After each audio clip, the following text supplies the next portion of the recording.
മഴയത്തെ അടുത്ത വീടത്തെ കൊമ്പ് പൊട്ടി വീണതാണ് കേട്ടോ. അപ്പോൾ കുറച്ച് മാങ്ങ കിട്ടിയതാണ്. ഒരുപാട് ദിവസം നമുക്ക് എടുത്തു വെക്കാനൊന്നും പറ്റില്ല അല്ലമ്മ. കുറച്ച് ദിവസം അങ്ങനെ ഉപ്പ് പിടിച്ചെടുക്കേണ്ടി വരും, അല്ലെങ്കിൽ കേട് വരും.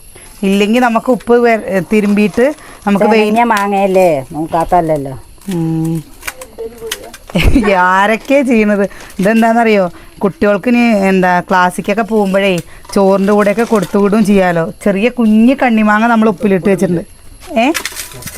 പിന്നെന്താ ഇടയിൽ കൂടെ അമ്മ ഉപ്പിട്ട് കൊടുക്കുന്നുണ്ട്.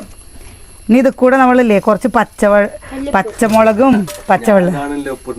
പച്ചമുളകില്ലേ കീറിയിട്ടിട്ട് വെള്ളം തിളപ്പിച്ചിട്ട് ആറിയതും കൂടി ഒഴിച്ച് വെച്ച് കഴിഞ്ഞാലേ കുറച്ച് ദിവസം നിൽക്കും കേട്ടോ. ഇതിപ്പോൾ കുറച്ച് ദിവസമൊന്നും നിൽക്കില്ല.